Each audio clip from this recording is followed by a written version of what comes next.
Okay, so I got to this level. Okay, I'm using Tractor Supply Yellow, and I thinned it out with some regular paint thinner, and I just quick lined it first, like not in a bold style, but like sort of, yeah, like a devalued style, and then I thicken it up as I go because the L is important, and that dictated the rest. So by the time I was done and had those, the paint was dry enough, so I put a second coat, and then I thickened everything up. And then I was able to put a third coat right then and there instead of waiting because the sun's on there, it's pretty hot.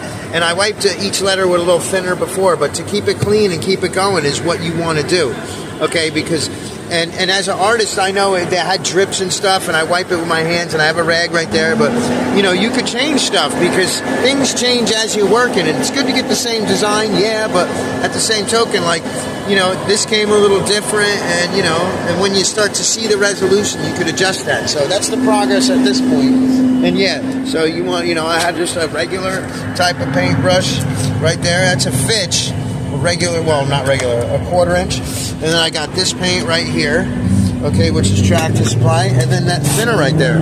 And that's kind of where I'm at. So look at, you see that I'm working like that, and I always want to, you know, put that out there because a lot of artists could be making money. If you're starving and you could have the ability to sketch, maybe the corner store wants you to write the word cigarettes for fucking $20 with the groceries, and they're willing to do it if you show up with the brush and the paint and the example. Go for it.